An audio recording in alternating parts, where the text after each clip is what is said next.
नमस्ते. तुम्हा सर्वांचं खूप मनापासून स्वागत आहे आपल्या एका नवीन व्हिडिओमध्ये. तर इथे सकाळी सकाळी मी चहा बनवत होते. प्रसाद सकाळी लवकर निघून गेलेला, त्याच्यामुळे तो निघाल्यावरती मी सुद्धा माझं पटापट आवरून घेतलं. आणि आई बाजूला नाही आहे म्हटल्यावर कृष्णाई काय जास्त वेळ झोपत नाही, ती लगेच उठते मी उठल्यानंतर. त्याच्यामुळे माझा चहा तसाच राहिला. आधी तिला उठवलं आणि मग काही उठल्या उठल्या आमची मस्ती चालूच असते. सो तिला घेऊनच मग चहा एन्जॉय केला. तिलासुद्धा माझ्यातले थोडेसे चुरमुरे दिले. जनरली आमच्याकडे दर मंगळवारची लाईट जाते, पण आज काय माहिती बुधवार असून आज का लाईट काढलेली त्यांनी.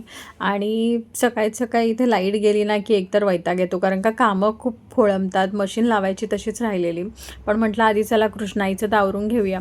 पण मॅडमना काही घरात बसून खायचं नव्हतं, तिला बाल्कनीमध्ये बसून खायचं होतं. खाली भुबू होता, खूप सारे मुलं खेळत होती, ते दिसत होतं तिला.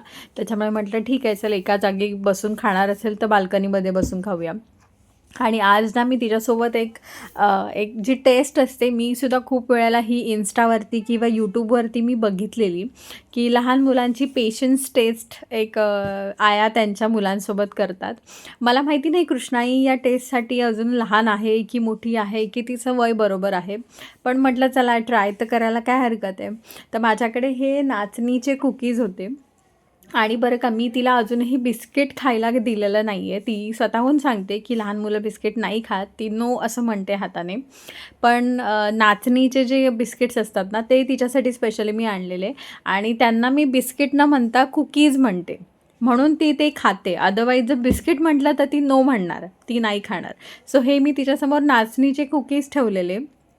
आणि तिला मी सांगितलेलं की आई तोपर्यंत काम करते, तर तू इथे बसून हे बिस्किट असेच ठेवायचे, आई येईपर्यंत खायचे नाही, त्या डब्यामध्ये तसेच ठेवायचे. सो तिने बराच वेळ तिचा पेशन्स होल्ड केलेला.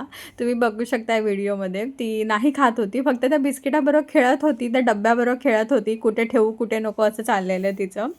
पण एवढं जे छोटंसं लेकरू मलाच आश्चर्य वाटत होतं की कसं काय, म्हणजे आपण पेशन्स एवढे होल्ड करू शकतो ना आपल्या आवडती वस्तू जर का समोर असेल तर.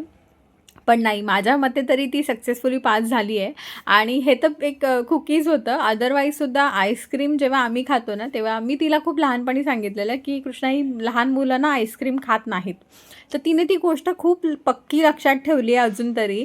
अजूनही आम्ही जरी समोर आईस्क्रीम खात असलो ना, तरी ती स्वतःहून सांगते की नो नो, मला नको आहे आईस्क्रीम, अशा टाईपचं तिचं काहीतरी असतं. सो कुकीजच्या बाबतीत तर मला फुल कॉन्फिडन्स आहे, कृष्णाई पास झालेली आहे या टेस्टमध्ये. आणि मी तिथे आल्यानंतर तिने ते कुकी तोंडात घातलं. सो येस, असं काहीचं होतं.